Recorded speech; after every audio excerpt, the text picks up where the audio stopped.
Hello, everybody. I'm Jean-Michel Doal, professor in Free University of Brussels, French-speaking universities.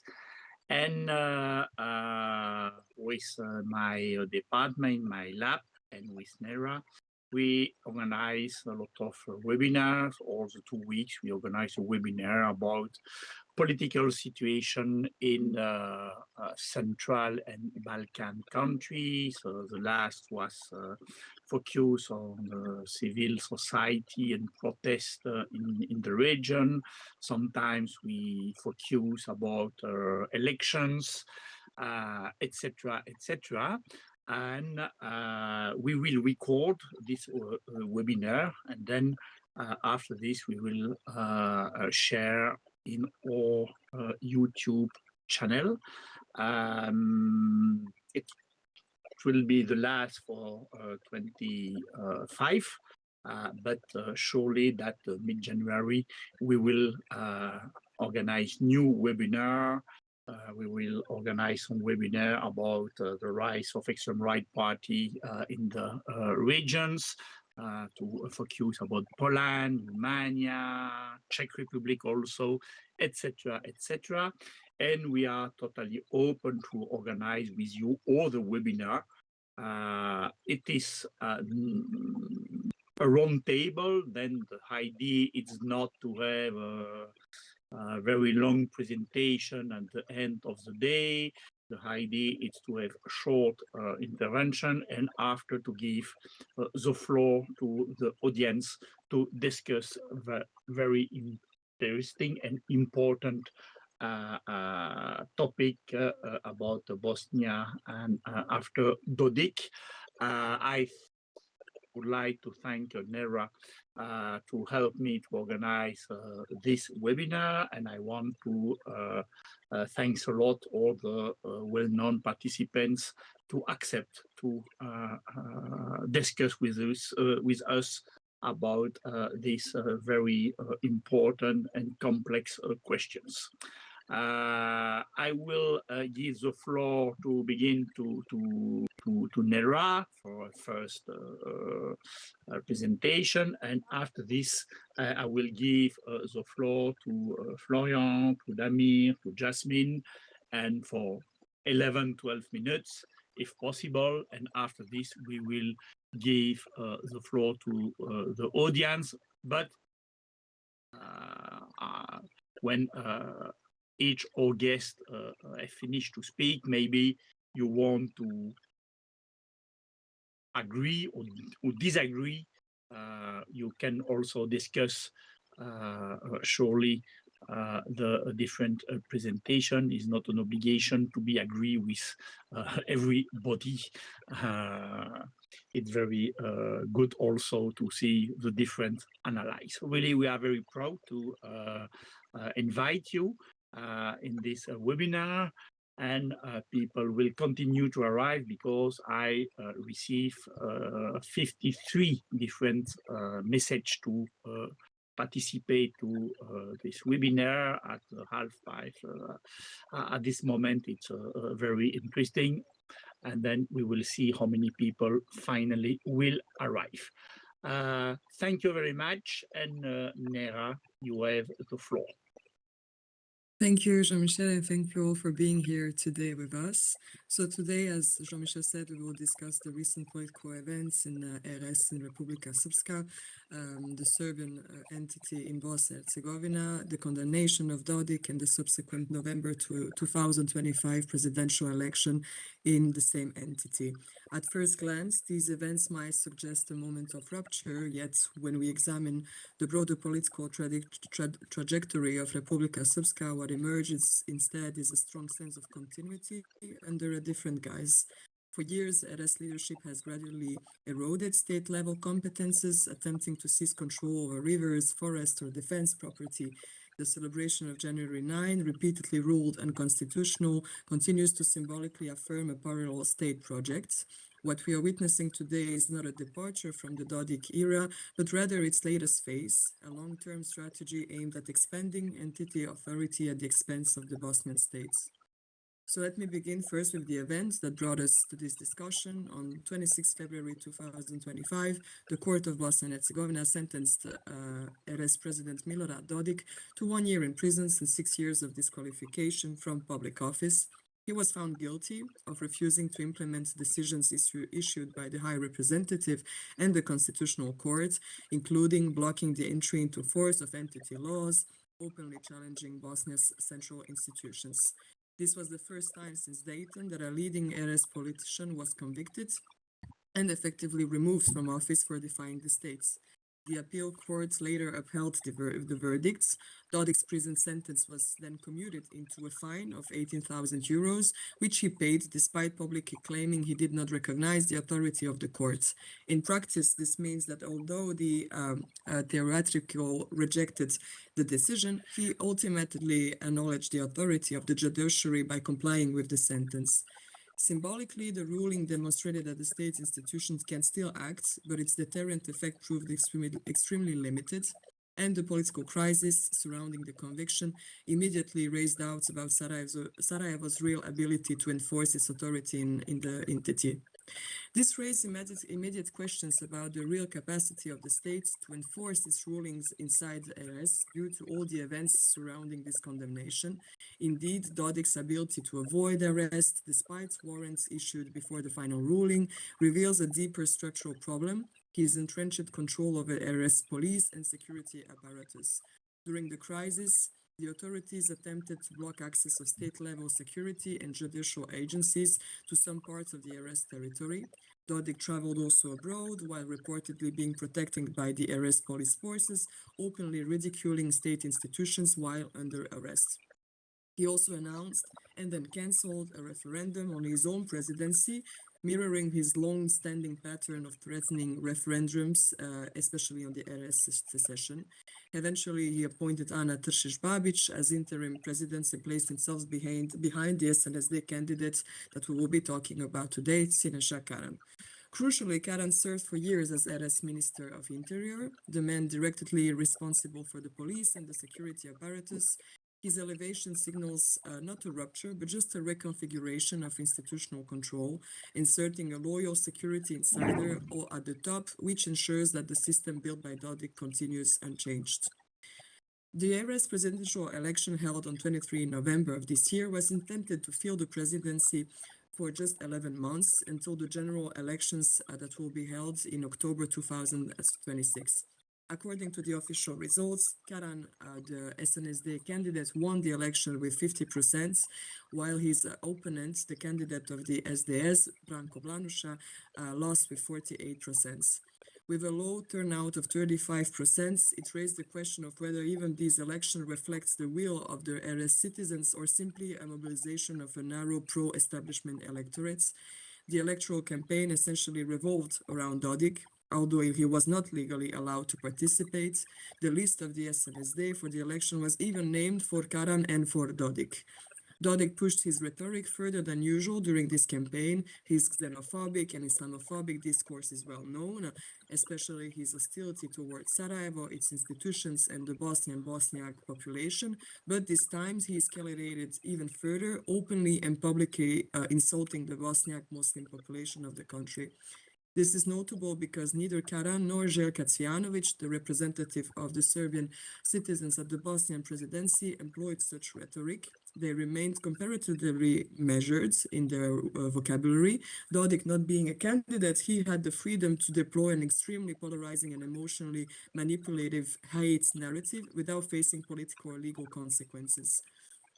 On the other side, the strategy of the SDS, the former main Serbian nationalist political party in the country, and the opposition showed some limitations for their victory at these elections. First of all, the SDS ran a largely unknown candidate, Branko Blanuša, a university professor, which was, in my opinion, a strategic miscalculation for a party that was already weakened. And the opposition dynamic appeared more motivated by just a desire to remove Dodik and the SNSD than presenting a coherent alternative program for the citizens of the entity. And even if the opposition candidate Blanusha from the SDS had won, this would not really represent a major ideological shift in the entity, because the SDS is not a genuine alternative to the nationalist status quo. It remains grounded in the same ethno-nationalist paradigm, simply articulated differently. One of the only actors offering a more distinct ideological profile currently in the Republika Srpska is Nebojša Vukanović and his Party for Justice and Order, although he remains still marginal. More importantly, the opposition and international mechanisms denounce electoral irregularities, which is not something new for the entity. But now we observe this especially in Dobo, Zvornik, and Laktaši, where these results could potentially have changed the final outcome of the election. So when we combine all these elements, a conviction reduced to a fine, a security apparatus firmly under Dodik's control, a snap election with record low turnouts, and victory for a long-time security insider, the pattern becomes pretty clear. It's more a strategic adaptation than a political rupture. Instead of eliminating Dodik's influence, the establishment has only relocated it within RS's institutional architecture by keeping Dodik in the shadow of every future political development. His influence was not been eliminated. It has only been reallocated within the institutional architecture by placing a loyal former interior minister at the head of the entity. Control over the police and coercive structures remain secure, now additionally legitimized by an electoral process. The low turnouts may reflect not only declining appeal, but also a deliberate strategy to mobilize only a core electorate. And symbolically, the election offers an image of normalcy and democratic procedure, even though the underlying power structures and patronage networks remain intact.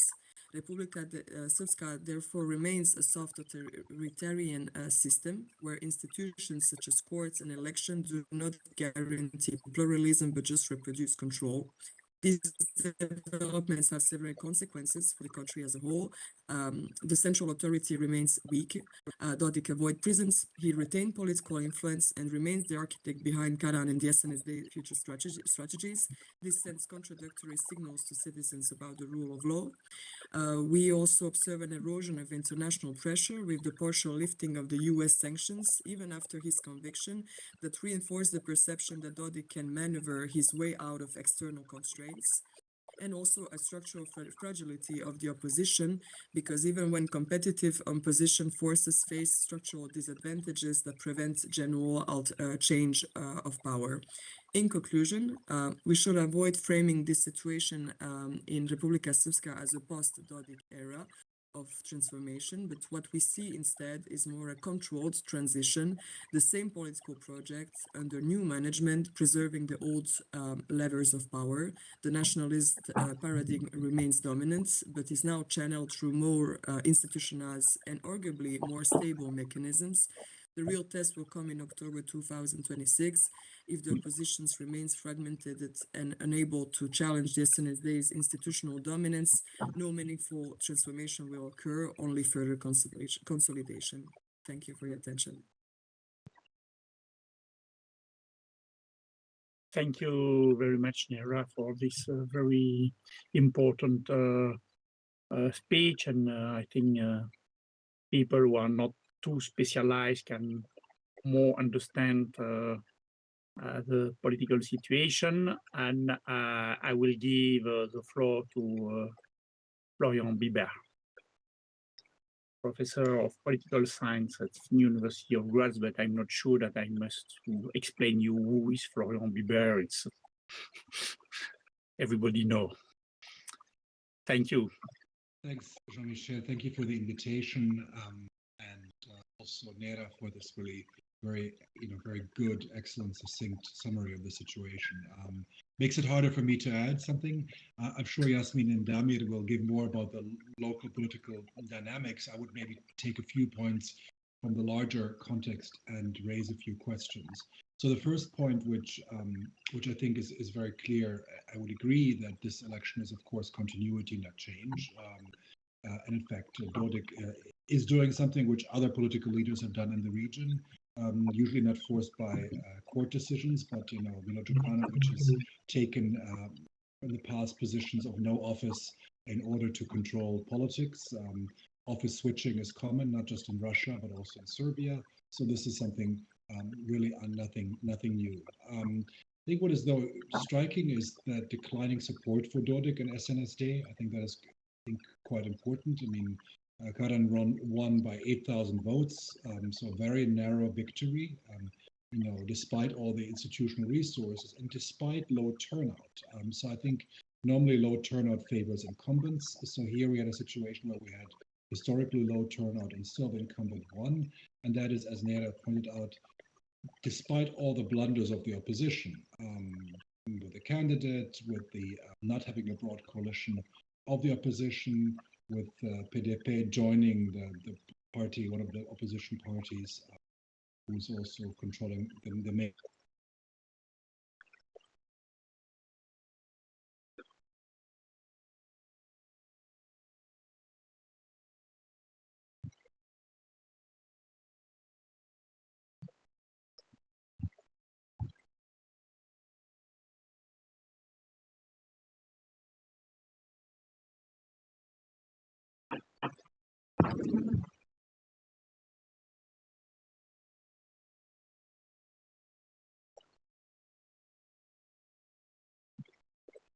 The decline of the Dodik system in the Republika Srpska. We also already saw this when he was first sentenced. Dodik support did not yield mass turnout. It was mostly people who were there anyhow because they had to, because of the captured state institutions and the loyalty he's commanding through control of public administration, rather than because people were enthusiastic to endorse his platform. So I think overall we're seeing the gradual waning support of Milorad Dodik in the Republika Srpska. And if anything, the success of Karen is only because of the weakness of the opposition, not because of the strength of Dodik. And so this, I think, raises, important questions for next year, whether or not a more unified opposition with a higher turnout, because it will be a broader election, will be able to really mount a meaningful alternative to Dodik's rule. So I think this remains open, but the election suggests that it's possible, more possible than any previous elections. Now, of course, even early elections of the president of Republika Srpska and other elections have always been tight. So it's not that it's already for at least 10 years that Dodik's SNSD has not been, has been kind of squeaking past the finish line, but not really vastly popular. So this is, I think, a key question, whether Dodik's era might come to an end, not because he's now in the shadows, but because his support is declining. Now, of course, as Neira rightly said, this is unlikely to change the fundamentals of Republika Srpska politics, although, of course, Dodik has been the most confrontational and, in a certain way, confrontation-seeking candidate in the last 20 years.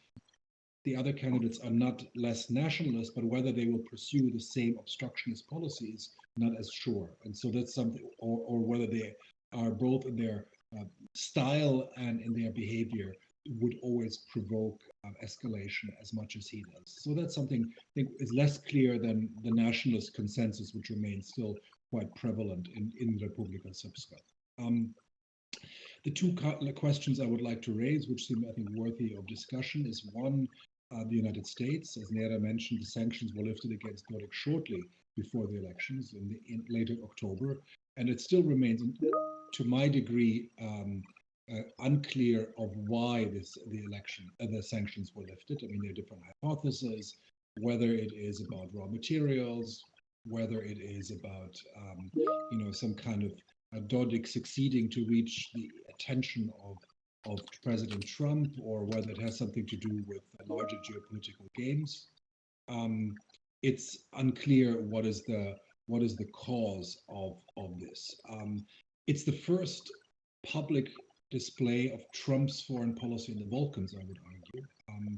Trump has been very non-active in the Balkans since coming to power for the second term.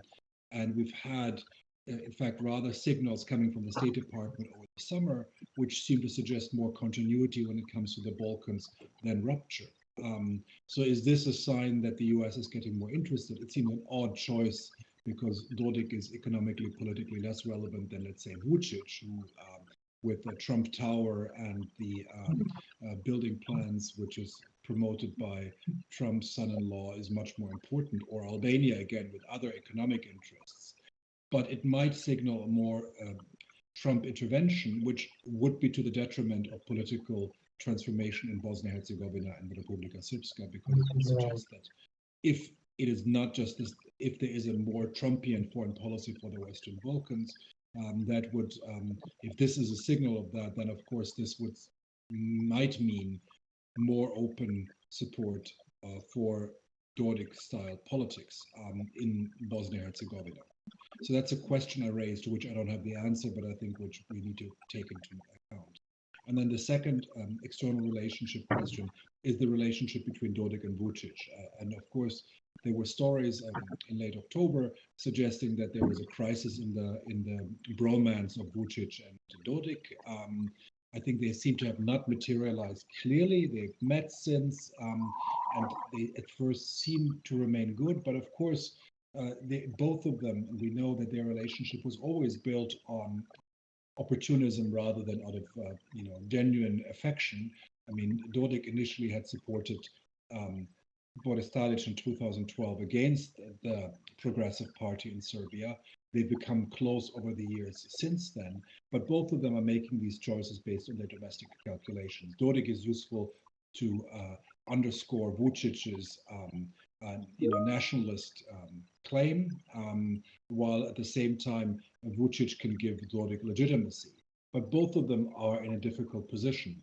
Now, while Dodik has survived politically, he's not entirely easily maneuvering in the way it was 5-6 years ago, and Vučić has come under pressure due to a number of factors, both domestic and international, which have reduced his ability to as freely move between the four chairs or the four columns of Serbian foreign policy, with American sanctions against the energy company NIS, with Russia criticizing Vučić. The statement of Zakharova was famously from a few weeks ago. We don't know which Vučić we're talking to. This pressure also from the EU, not strong enough, but certainly some clear statements criticizing his domestic politics, suggest that Vučić also might be looking at his relationship of Dodik through the eyes of this larger constellation. What that means is unclear, but I think we shouldn't assume that relationship is necessarily guaranteed, and Vučić might easily switch to some of the other politicians in Republika Srpska as more future-proof candidates. And that's something which, again, will have an impact on the 2026 elections and the domestic developments. So that's more a question rather than a clear set of analysis. But I hope that's useful for our conversation. Okay, thank you very much. A lot of questions to discuss, and I will give the floor to Damir Kapidžić, Professor of Political Science at the University of Sarajevo and member of the Balkan in Europe Policy Advisory Group. You have the floor. Damir. Thank you, Jean-Michel, and thank you for the invite. It's difficult to follow after Neira and Florian. I mean, you did cover most of what has happened, but essentially we're talking about a process. It's not a drastic change that we're seeing here. And I think this is captured well by both of you. It's a process of Dodik slowly moving out of politics for good. I mean, this is something that is exemplified by the court verdict, where 6 years not being able to hold public office, that's a lot. Throughout these 6 years, those are 2 electoral cycles, Dodik will essentially not have the ability to enter any public office. He'll be a private citizen. He can run the political party, although even that is disputed at the moment. So we see him slowly being sidelined, and it's only a matter of time, in my opinion, until party members of his own party realize the weakness of the leader. So in this sense, you will have challengers against Dodik, not from Bosniaks, Croats, or whatever Serb opposition party you choose, but from his own party. And this is, I think, something that we can expect in the next year or so, leading up to the next elections, possibly even. So within all of this, Dodik is still very much present. I mean, today, if we're talking about right now, he has defined politics to such an extent that most people in Bosnia, Serbs, Bosniaks especially, but also Croats, are traumatized by him. So I'm pretty sure that any response to what's happening to Dodik is like a knee-jerk response, like he's still there, like, you know, it's almost like a phantom limb. He's still there. So anything that I read in the news is pretty much seen through this lens, but his power essentially is waning. Now, what we have seen here, and this is something that I would like to add to the discussion, all of this was done through local institutions, through the court of Bosnia-Herzegovina. All of this was not imposed by international actors. There was an initial sort of kick, let's say, an initiation of the process by Christian Schmidt, by small changes to the laws. But everything, his removal from office, the election of a new president of Republika Srpska, again, this will only last for a year until the next elections come. So it's even Karan is just a placeholder in that sense. All of this was done by local institutions and the court of Bosnia-Herzegovina. So in my sense, it's also a sign that, you know, institutions have grown up. Dodik, who was the leading politician of the country, he was undisputedly the most powerful politician in the country until the courts of the country got rid of him. In that sense, it's a show, you might even call it, of a potential rule of law in Bosnia-Herzegovina. In this sense, Bosnia joins Croatia as the only country in the entire region to oust not once, but two of its prime ministers / presidents. And that is, in my sense, an achievement. Now, will this change politics in Republika Srpska? I don't know. I mean, today, this morning, I recorded a Bieber podcast, just pitching that, by the way, on Republika Srpska. So if you want to listen to that, it should be out in a week. Ideally, that we will see change, but this is not likely. We cannot expect a huge sort of 180 to happen in the entity. We will probably see more of the politics that we are used to, but with a different set of actors. And here we can also see that while Dodik is sort of on his way out, his support, I mean, the question here, not just the people of Republika Srpska did not show up in protests for Dodik, but almost none of the international actors stood strongly behind him. With the exception of Viktor Orban in Hungary, all of the support was very much only verbal. There was nobody really standing. Vučić did not stand by his side and fight until his death, more or less, to keep Dodik there. That did not happen. So we see that not just the people of Republika Srpska, but also most of his political allies abroad see him as somebody who's, you know, not there and does not have that relevance anymore. Now, in this context, the role of the United States is very indicative, and I would love to hear Jasmin talk about this if he wants to, because the United States has been going back and forth throughout the time. It was Trump who imposed the sanctions on Dodik in his first term. And in February this year, it was Marco Rubio who sort of stood up and said, you should not touch Bosnia-Herzegovina at all. Like, this is a country that, with its institutions, essentially, we, the United States, have created or helped create, and we will not allow it to be dismantled. And this can also be echoed in the latest statements with the sanctions being lifted for Dodik. At the same time, you could see that as soon as he started becoming more nationalistically vocal, you could see a rebuttal coming from the United States. So it's a very weird situation. We don't really know what the deal was. A lot of it was probably done behind the scenes. And the last point, and I'll leave it at this, the European Union in all of this seems very much missing in action. You don't see the European Union doing anything or in any way reacting to what's going on. And that is just sad. Because in this time, when you could essentially try to set up Bosnia for a, let's say, post-Dodik era, most of what we see is silence. And that is not just worrisome, but it also tells very much about how strongly the European Union sees its role in Bosnia-Herzegovina in the years to come. I'll leave it at that. Thank you. Thank you very much. And last but not least, Jasmin Mujanović, Senior Resident Fellow at the New Lines Institute, Western Balkan Center. And Jasmin, you have also the floor. Thank you very much. Thank you for having me. And of course, thank you to my co-panelists, dear friends, experts, and colleagues. Like everyone has said, Neira and Florian and now Damir has sort of taken all of my points. Actually, I think I want to try to fill in a few of the gaps here. I mean, I agree with everything that's been said to date. Let me perhaps start actually with one of those sort of prompts that Damir gave me that I do think is relevant, especially because I am presently sitting in the United States.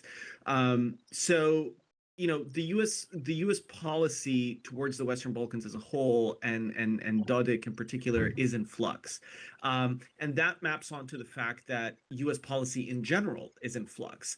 And just to illustrate how sort of fluid American foreign policy has become. So just a few days ago, obviously, everyone in Europe was deeply alarmed by the contents of the NSS that was published. And in particular, some of the comments regarding how Washington viewed, quote unquote, Western civilization, EU governments, et cetera, et cetera. Well, in just a few days' time from now, we're also going to have probably the U.S. Congress vote on the National Defense Authorization Act. And if you read that, it's completely the opposite of what's contained in the NSS, right? The NSS says very explicitly that the U.S. should oppose NATO enlargement. The NDAA says very explicitly, and specifically in the context of the Western Balkans, that the U.S. Should pursue NATO enlargement and EU enlargement. It also says some very interesting things about U.S. sanctions policy. And in fact, it introduces for the first time really a legal requirement by the U.S. president to deploy sanctions against people undermining, inter alia, the Dayton Agreement, right? Now, previous sanctions policy that had been enacted by the United States was actually based on executive orders. And of course, as you know, executive orders have less legal weight, shall we say, than legislation passed through the Congress. All of which is to say is, obviously, I think the U.S. decision to lift sanctions on Milorad Dodik was deeply problematic. It was mistaken. It should not have been done. But I think it also maps onto, as I said, some very significant cleavages that are emerging within the U.S. and including within the Republican Party. I would not at all be surprised to see those sanctions reimposed. Let's just put it that way. I'm not going to give a timeline as to when that might take place, but I could see it actually happening even under this administration. So I'm not sure that we might even necessarily have to wait until Mr. Trump's successor is elected.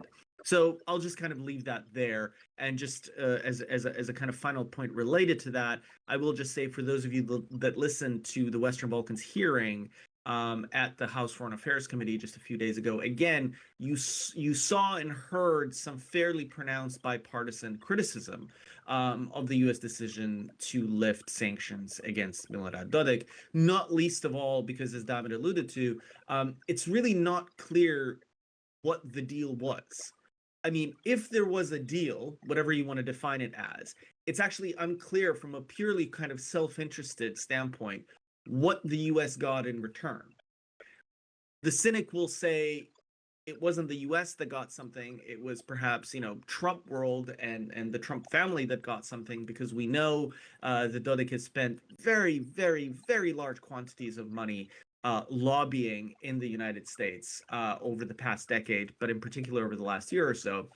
Okay, the sort of more, shall we say, institutional standpoint or institutional perspective says, again, be that as it may, or perhaps that was the case, that wasn't the case, it's unclear what the U.S. itself has gotten in return. Now, that actually leads us to the second point that I wanted to raise, which is what has the U.S. done since lifting sanctions on Milorad Dodik. And they've focused specifically on this issue of the so-called Southern Interconnector. This is this gas pipeline that is supposed to run to BIH. Now, here's the thing. The Southern Interconnector project, again, maps onto one of the things that I don't think we've heard very much about vis-a-vis Dodik, which is that we have this issue of the EU, and Damir is absolutely right that the EU largely was a non-factor over the past year and a half, 2 years. The question is,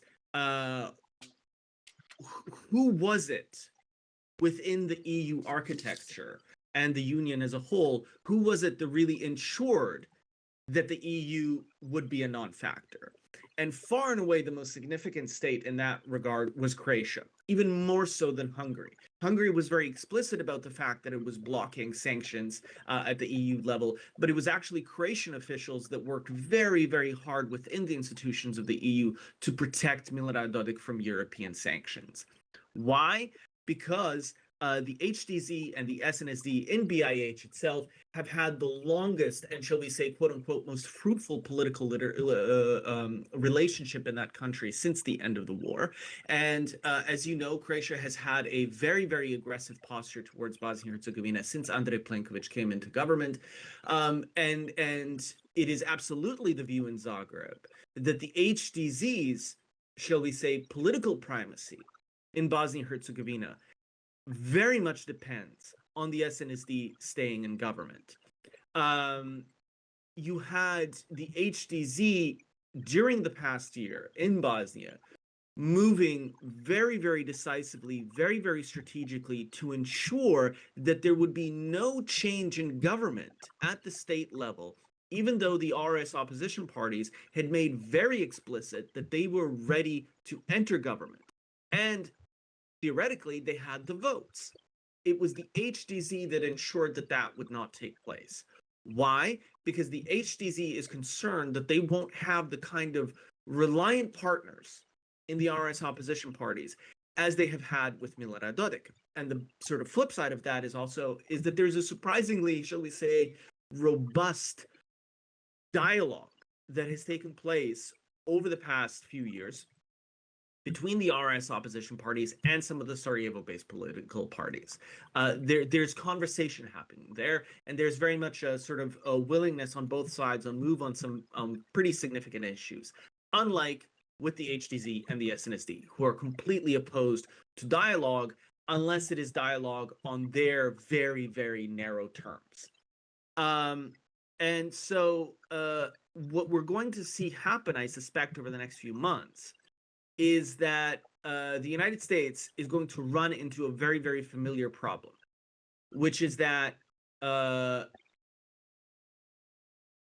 Čović and the HDZ will very deliberately attempt to undermine and sabotage the US's efforts to get this Southern Interconnector project off the ground. The Americans presently are saying to the Bosnians that to circumvent some of these parochial and provincial disputes, the US itself will both build the pipeline and administer the pipeline, up until it is possible to hand over, at the very least, the administration of the pipeline to local actors. The HDZ and Croatia can't and won't publicly say that this is not what they want, but they will on the ground very much attempt to undermine this systematically. Again, for those of you that listened to the HVAC hearing a couple days ago, you would have actually heard one of the speakers gesture at this very clearly. Mr. Primerac of the Heritage Foundation, who obviously is very close to the HDZ folks, you got hints as to why even a kind of America First policy vis-a-vis Bosnia is not good enough for the HDZ. All of this actually comes to sort of the final point that I want to raise is Milorad Dodik and Dragan Čović functionally exist as one and the same person in a political sense. Repeated attempts both by the EU and the US to divide them from each other have failed, because I think they themselves quite correctly understand that they are extremely dependent on each other. If and when Dodik falls, Čović will fall as well.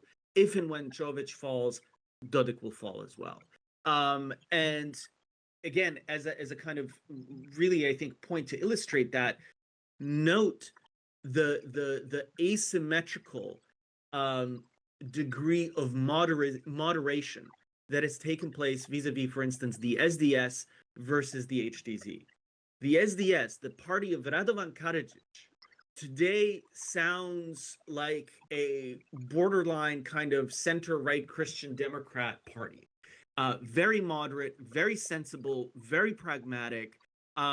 They even themselves occasionally seem a little bit uncomfortable when they have to start talking about some of these kind of sectarian hobby horses about the war and the genocide and, you know, rah rah Mladic, rah rah Karadzic. You can definitely sense that there is that there's a long time moving away from extremism that has taken place by the SDS, which incidentally, I should say, also continues to remain under US sanctions.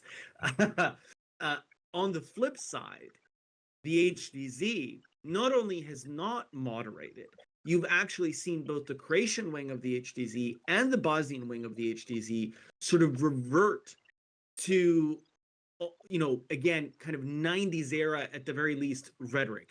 Very much embracing political extremism and sectarianism, glorifying various convicted war criminals, glorifying the Herzegovina regime, howling around with Thompson and other neo-Nazi figures, et cetera, et cetera. All right. So this is, I think, very, very indicative of a very, very significant shift that is taking place within Bosnia-Herzegovina, where, again, you have, on the one hand, this kind of extremist Serb nationalist and Croat nationalist league represented by Dragan Čović and Milorad Dodik, and bizarrely, you have significant moderation happening among the Bosnian Serb political establishment writ large, and willingness to negotiate with political actors in Sarajevo. As a final point, what I'll say is we continue to wait and hope that we're going to see the Bosnian Croat electorate in Bosnia-Herzegovina make the kinds of significant steps towards moderation that we've actually seen the Bosnian Serb electorate engage in over the past 10 years. To date, unfortunately, we have not seen that as much as we would have hoped. But again, we're seeing some of the smaller ethnic Croat parties in Bosnia-Herzegovina again attempt to hammer out an anti-HDZ coalition, and hopefully by the time we get to the elections next year, we might see a little bit of progress on that front. Thank you. Thank you very much. I don't know if one of our guests want to react, want to make some nuance or say some, or you are totally at the same line, same analysis, no difference, no nuance. Okay, if it is the case, it's time for audience, and you have your yellow hand. And I know the first question is always the more difficult, and after the ketchup effect play its role. Who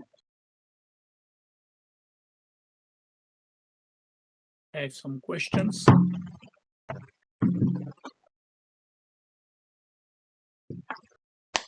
Johannes, nice to see you, Johannes.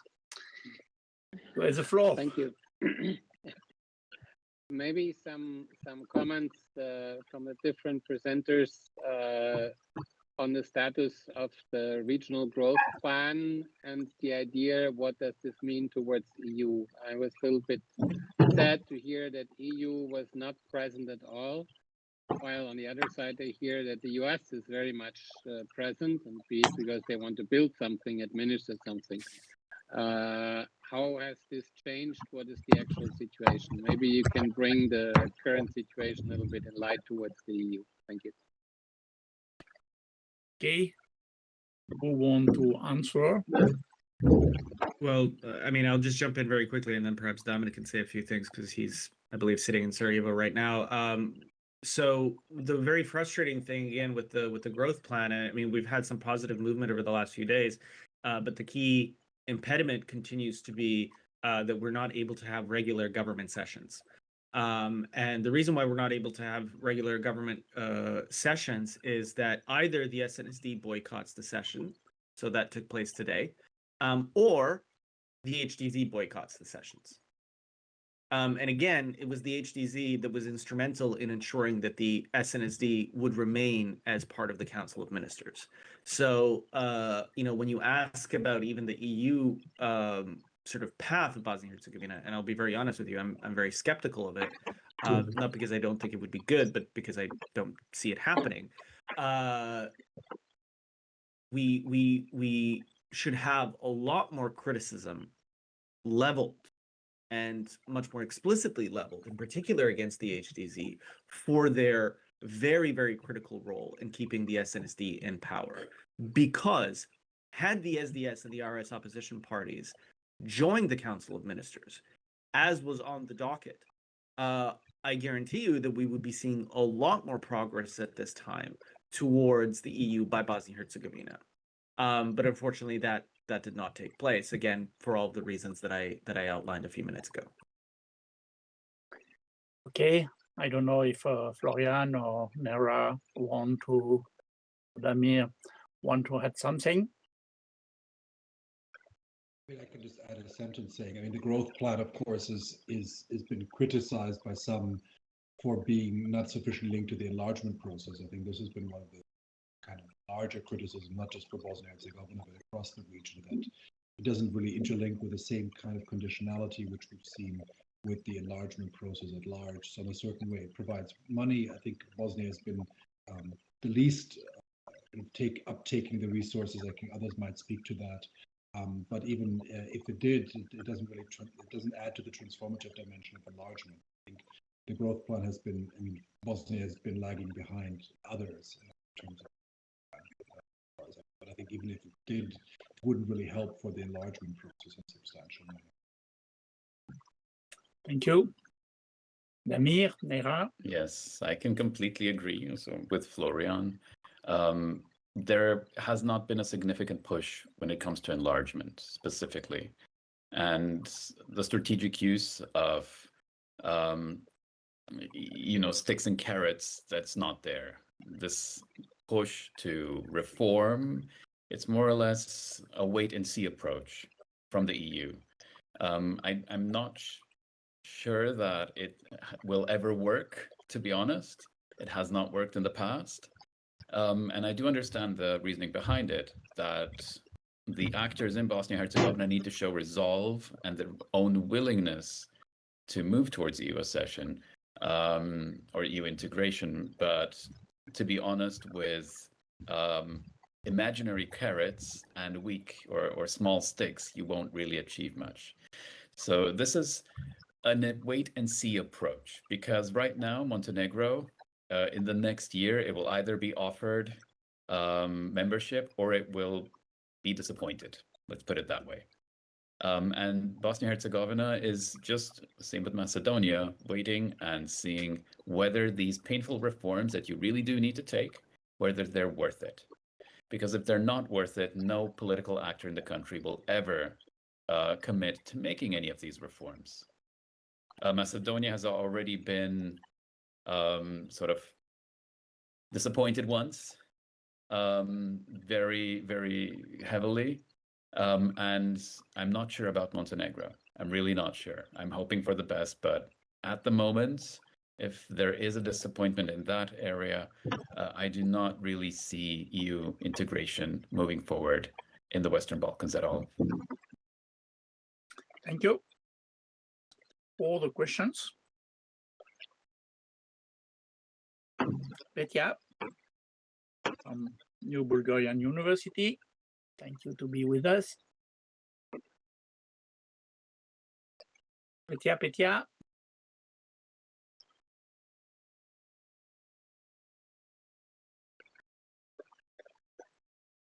Hello, Petya. Hello, Sofia.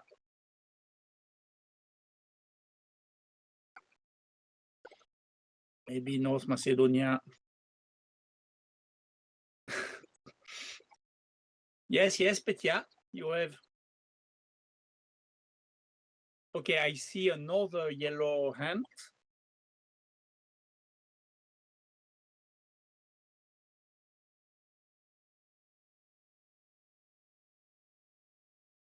I see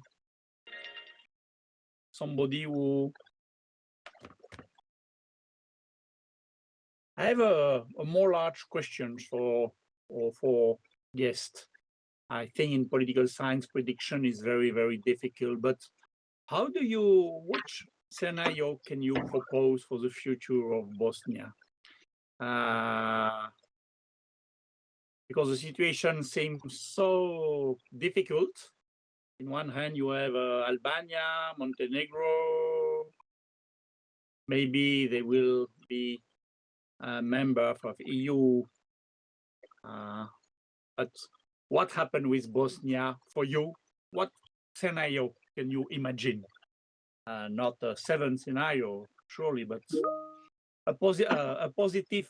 What can be a positive scenario and a worse scenario? Florian.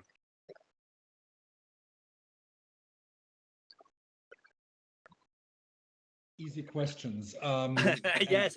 And surely going to be wrong, as any prediction. No, I mean, I think Damir's point about I think the Dodik's, Dodik's reign is coming to an end after 20 years. I think I would agree with that. So that means there will be a post-Dodik era, and I think it will coincide also with a post-Vučić era in Serbia. I don't know when the day will be, but I think the day is coming, and it's not coming in 10 years. If you would have asked me a year or a bit more than a year ago, I would have said in 10 years, or in the long term. Now I think we're talking about maybe short to medium term. So maybe another year, maybe another 2 years, but that era is coming to an end. And I think it matters because it does have repercussions for Bosnia and Herzegovina itself. We don't know what will come in Serbia afterwards, but this kind of very pernicious effect of the revisionist, nationalist, and authoritarian politics of Serbia is unlikely to continue. And I think if it comes to an end, it will have effects on Bosnia, Montenegro, on Kosovo.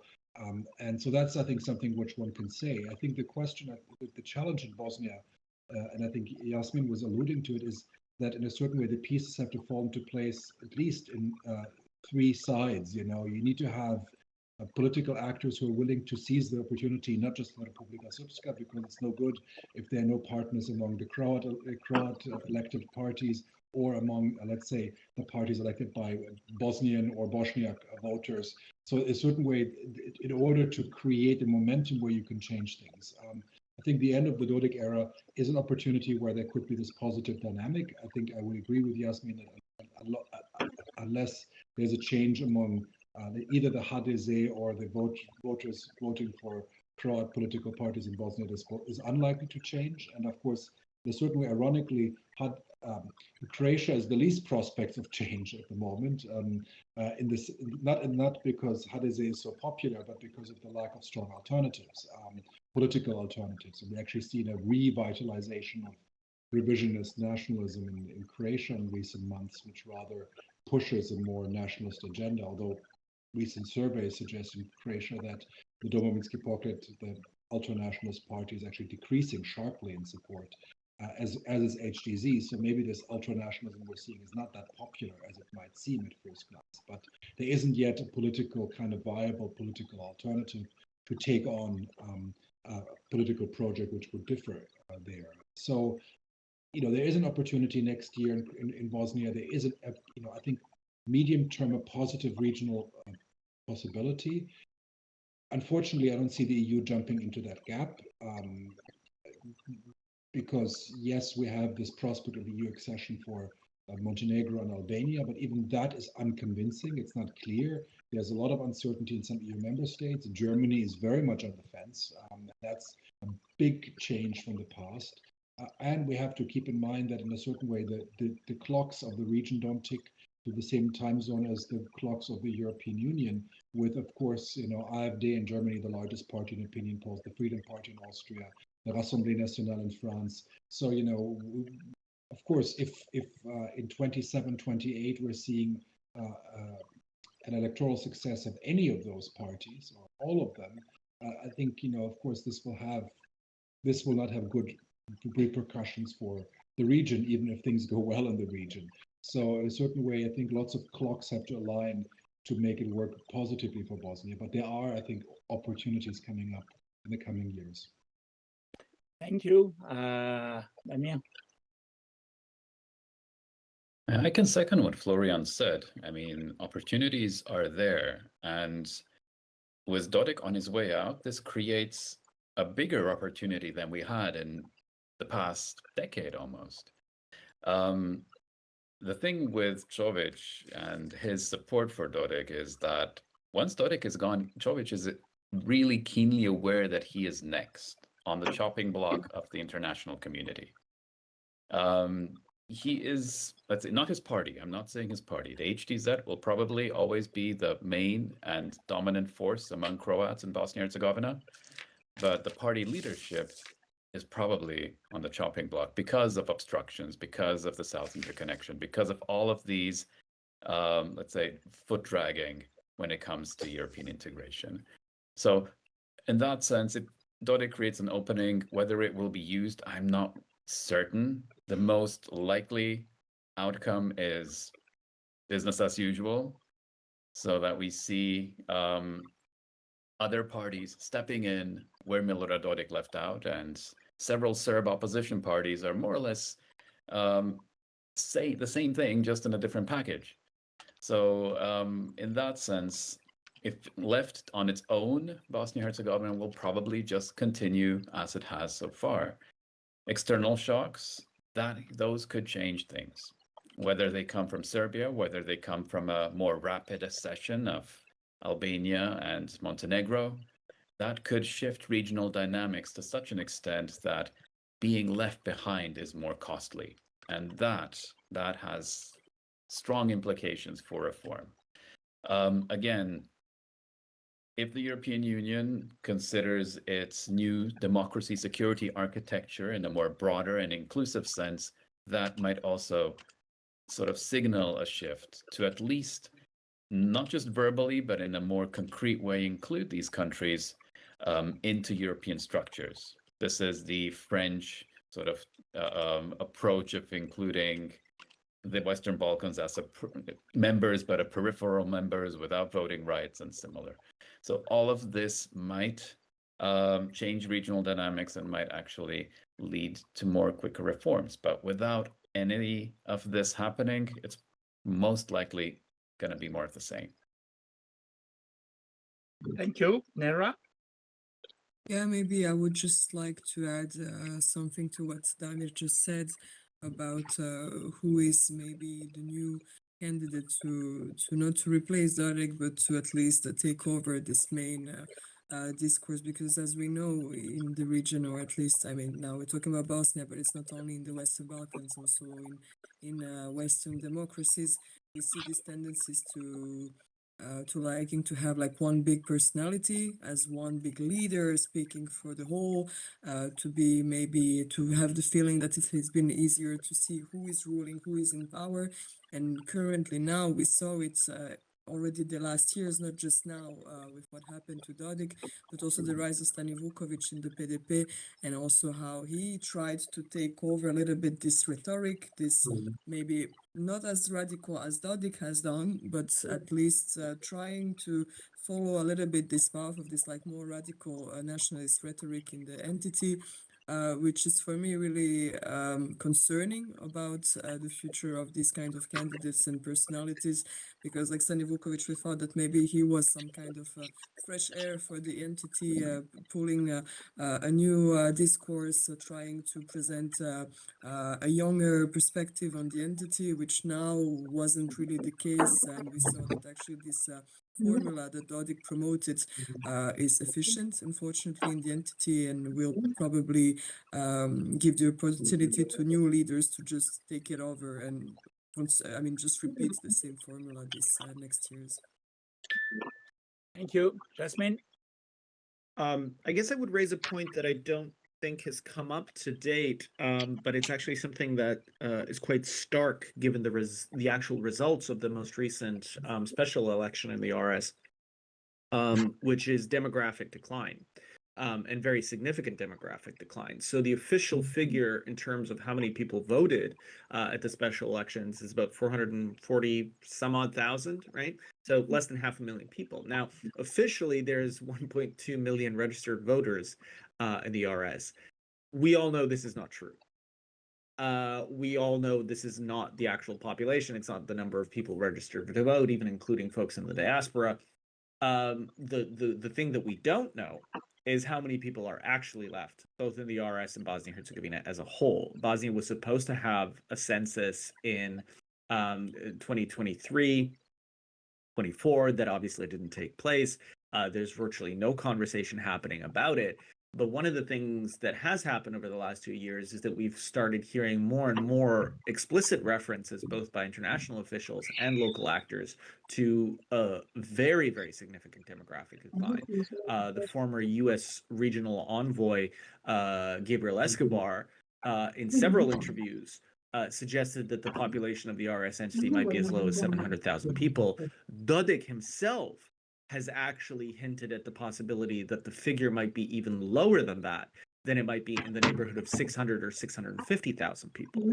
Now, the reason why this is significant, I think, is it actually, in the long run, introduces the possibility that Bosnia-Herzegovina might end up sort of stumbling into constitutional reform despite itself, because of the catastrophic scale of demographic decline. Because to be clear, this is not just happening in the RS, this is happening in all parts of the country. Again, for those of you, who heard the HVAC hearing, there was, again, some references there to pardon me, population decline within the Croat community. Obviously, for them, there's the added challenge that because Croatia is an EU member state and something like 90 or 95% of Bosnian Croats have EU passports because they can apply for Croatian passports, very significant numbers of Bosnian Croats have left to the country, not for Croatia, but for Germany, Ireland, Sweden, etc. Right? And the same patterns are taking place among the Bosniak community, but the trick there is that because the Bosniak community is the largest of the three major ethnic communities, the numbers don't actually come out to the same thing. Right. And so a number of folks have been trying to sort of ascertain, in the absence of an actual census, what the ethnic demographics of Bosnia-Herzegovina might be and what they might become over the next 10 years or so. And I think it's quite clear that we're headed towards a situation where Bosnia-Herzegovina will very shortly, if it has not already become a Bosniak supermajority state, which is to say that Bosniaks are going to be somewhere in the neighborhood of 60% of the population, give or take. Serbs are going to fall under 30%, and Croats are going to fall under 10%. Now, this is a problem when you have a very delicately balanced ethno-sectarian power sharing agreement. If you do not reform that system in line with the EU acquis, with the European Convention on Human Rights, ultimately also with the standards of the North Atlantic Treaty Organization, you end up really introducing the possibility for both the deepening of political cleavages in the society, but also, unfortunately, the possibility that there's going to be ways to circumvent those cleavages because voters are not going to be there to shore up their respective ethno-nationalist blocs. This is actually something that the HDZ, dare one say to their credit, understands. The HDZ understands that the demographic picture in Bosnia-Herzegovina is headed in such a direction where virtually no amount of ethnic gerrymandering under the current system can top them up. So what they're trying to do is come up with a still more severe ethnically gerrymandered system. I think that's a losing proposition. My own take is that actually, again, the SDS has the right of it, which is to say that the SDS, I think, has recognized that now is the time for negotiation while you still have a relative advantage. Try to come to the table, try to figure out modalities to shore up the interests of what you perceive as your community and your voters, and make that compatible, broadly speaking, with with EU modalities. I published a report earlier this year called 8+, which suggests some modalities. How do you get to something that can actually get Bosnia to the EU, but does not dismantle the ethnic power sharing system as such, and actually affords all of these communities large, shall we say, large aspects of what they have presently, while still necessarily having to negotiate at the margins about certain aspects which are simply no longer viable, and very clearly within the next 10 or 15 years will absolutely no longer be viable. But again, that requires a certain degree of political will and a degree of political wisdom, which to date people like Dragan Čović and Dodik unfortunately have not exhibited. Okay, thank you very much. To finish, we have two more questions in the conversation box. Could you comment the sanctions? Oh, three, maybe, okay. And after it's finished, could you comment the sanction imposed by Germany and Austria? Second questions, what about corruption in Republika Srpska? Isn't there any lever for EU administration to push nationalists out? And is there any chance a left-wing Croatian government will do anything differently to the slightest? Do I have these three questions? The last round. I propose that Damir can begin, and we will give the floor to all different participants. These are three very easy questions also. Very easy, I agree. yeah, absolutely. So in regard to I won't touch upon all of them, but the question about corruption in RS, there is almost no lever to do this unless it is regarding EU funding. And we have seen that EU funding has been frozen, and for projects in Republika Srpska, Germany froze its funding for projects in Republika Srpska, and yet there have been no results. Also because Hungary decided to step in and to sort of balance out these funds that have been frozen. So in a sense, there is almost no leverage because most of the corruption is actually happening with local resources. Contracts, procurement, all of this is happening locally with the judiciary in Republika Srpska under the control of the ruling party. Most of the media under control of the ruling party. This creates a situation where you have very little accountability. And again, a little bit about the left-wing Croatian government. Well, yeah, I'm pretty optimistic if you're thinking about a left-wing government in Croatia as doing anything differently to the slightest. We already were there a few times, and although you could see a slight change in rhetoric, this has not been heavily followed up by a change in, say, supporting a completely Bosnian civic consciousness. That has not changed. That will never change. So regardless of which party is in Croatia, whether it's the HDZ, a left-wing coalition, there will always be a specific interest of Croatia to support Croatian parties in Bosnia-Herzegovina, just because this is a key component also of their political system. It's one of the few countries where voters in Bosnia-Herzegovina have seats as a Croatian diaspora in the Croatian parliament. So I do really not see that changing significantly. Thank you. Neira? Yeah, I would maybe like to just to add that the EU as such didn't lift any sanctions against any leaders in the RS or Milorad Dodik as the institution of the EU, the organization. But we had, as it was mentioned also by another question by Petja, Germany and Austria did lift sanctions against Dodik, and it was mainly related to his personal actions of corruption and also making problems regarding just security stability of Bosnia's future. So it's more based on that. So I don't really know if there is a real will. I may be again also really skeptical about the EU integration process regarding Bosnia. But is there really a concrete will on the side of EU to improve this question of corruption in the country? As such, no. But again, yeah. Dodik managed to lift the US sanction, and even if he is under the sanctions of Germany and Austria, we don't really see any concrete differences today and changes after that. Thank you, Jasmin.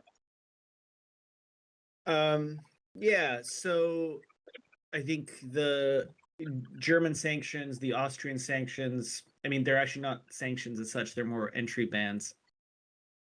We also have, Poland, Latvia, Lithuania, et cetera, et cetera. I mean, these are all good. They're welcome. They were long overdue. The problem is that, as Neira and a few other folks have suggested, this reflects actually the inability of the EU to become a meaningful foreign policy force in the Western Balkans, because the EU as a bloc has not been able to impose sanctions on Dodik or anyone else in the region, and that is because of Croatia, that is because of Hungary. So until you get something like qualified majority voting in terms of sanctions policy, we're, I think, going to continue to see a very dwarfish policy by the EU as a bloc. And until you start seeing really, I think, more, shall we say, foreign policy realism by European governments across the board, I'm not particularly hopeful. I mean, I'll just remind you that we're, having this conversation. European leaders are aghast about what's going on in the US, et cetera, et cetera. They're very concerned about Ukraine, but Germany is still not giving Ukraine Tauruses. So, pick a lane. Either you're very concerned about what the US is doing vis-a-vis the transatlantic relationship, and then you will actually take care of your own security, or you will continue to labor under these illusions that, things are going to somehow magically work out. It can't be both, right? And I think, unfortunately, we continue to see both leaders in Brussels and the capitals engaging in a lot of magical thinking. I think in terms of the corruption question in the RS, obviously, the RS, functionally speaking, has become a sort of, it's a basket case economy, right? Like the economy is completely non-functional. It's completely dependent on Dodik family. It's become a sort of virtual private fiefdom. There's been an enormous economic decoupling that's happened between the RS and the Federation over the past 20 years. I think, again, it goes back into the sanctions thing. The EU has theoretical levers. We have the OHR as well. There is actually quite a number of institutions and levers that could be pulled. The reality, however, is that there is no political will to pull them. And that's not, that's not anything seemingly that Bosnians can affect, because Bosnians have been appealing to members of the international community for the past quarter century, in particular to the European partners, to say you need to step up. And the Europeans systematically refuse to do so. Again, I sort of go back to the Americans. I'm very critical of the current administration's policy towards Bosnia. But the thing that you have to give the Americans generally credit for is that they are willing to try things. They're willing to act. Sometimes they act and they act badly. Sometimes they act and they act correctly. Dayton itself is a product of Americans acting correctly in the context of Bosnia. The part that I struggle with really is European leaders generally seem to err on the side of not acting for seemingly decades at a time, and hoping that things will change. And I think it's not just about Bosnia, it's about the Kosovo-Serbia dialogue, it's about the Bulgaria-North Macedonia issue. I mean, Prespa, for instance, was the result of a 27-year-long dispute. But ultimately, again, it was the Americans that had to broker a deal between Greece and what is now North Macedonia. It wasn't Europeans. And so this is all very, very, I think very, very frustrating. And then finally, to the Croatian point, I think Damir is ultimately right in terms of how he's displaying or how he's describing the sort of institutional aspects. What I will say shall we say, in defense of Croatia, or rather in juxtaposition with Serbia, perhaps, is that unlike Serbia, in Croatia, we have at least had periods where there has been genuine sort of progressive, moderate thinking in Bosnia by very senior people in government, Vesna Pusic, Stipe Mesic, et cetera, et cetera. This is actually something that we've really never quite seen in Serbia, with the exception either of extremely marginal figures or figures who are no longer in government. You know, so Vuk Drašković today sounds like he could be a member of the SDP in Bosnia, but Vuk Drašković is, you know, going to die in about 7 minutes. So this is the thing. I'll stop there. Thank you. And Florian? Yes, I mean, I would be maybe less gloomy about EU's assessment than Jasmin was, and also about that there has been more involvement in brokering some agreements, but that's not the point. I mean, the point is really that I would agree the overall inability of the EU to act to the question in the Republika Srpska, and also again, EU, Austrian sanctions, German sanctions, you know, travel ban is not really hurting Dodik. He can travel elsewhere. So I think this is not, and you know, so I wouldn't worry about that. I wouldn't believe that that is transformative. The only point I want to make with the Croatian government, I mean, I think if we're looking at opinion polls in Croatia, there's been a huge rise for Možemo, the left, green left party, which rules Zagreb. And I would say currently it looks like if there's any left-wing government in Croatia, it will have to include Možemo as a coalition partner, getting actually very close to SDP. So I would say that while SDP has been consistently disappointing when in government on issues of Bosnia, I would say a different coalition, which might be including a much more progressive party like Možemo, which I think has much less of a stake when it comes to Bosnia-Herzegovina, and even the seats in the Croatian Sabor, you know, are not really game changers. They've been held by HDZ, so no left-wing party in Croatia is going to get those seats anyway. I would expect that Croatia could become more pragmatic. I mean, it would have a residual interest to protect whatever Croat interest, but that can be reframed in different ways. So I would think that this party axis, this kind of also ideological, more conservative axis could change in Croatia. There were a different government, but at the moment there's no majority, no left-wing majority in Croatia. So until that happens, I think we're not going to see any change. Once that happens, I think it becomes imaginable, exactly also for the demographic reasons which Jasmin mentioned. So I would be optimistic that there could be down the road, when there's a different Croatian government in charge, also dealing with the legacy of HDZ, which I think is increasingly viewed negatively. I mean, it's becoming a captured state to some degree, with a party which has been continuously in power with only 6 years or 7 years interruption since 1990. So there is this sense of kind of lack of alternatives. And I think once that system breaks down, there will be questions which can be asked more so than in previous non-HDZ-led governments in Croatia. But again, that moment is still not at least tangibly on the horizon. Okay, thank you very much. I think it's time to finish. Thank you to our 4 guests. I think it was a really very interesting exchange. Thank you for the audience. Thank you for the questions. And I sent you the link of our blog view from Central and Balkan countries. If you publish something in all the language in English, please send us. We can also make a translation, because you know, a lot of people give a lot of interview, very good interview, but unfortunately people who cannot speak Polish, Serbian, etc., can, and this blog can translate with copyright, but it's a tool to share your interview, your work. Don't hesitate also if you want to send something for 4-page or 5-page is sufficient, and we will diffuse. I wait your proposal for all the webinar. Don't hesitate to propose us all the topics, people, all the subject. We will be very happy to organize this with you. it's impossible to continue to organize only with a small team, or webinar, find people, etc. I think that with this webinar can be more and more collective way. This is our will in Sevipol. Thank you very much. It is the end of the year, then happy Christmas if it is important for you.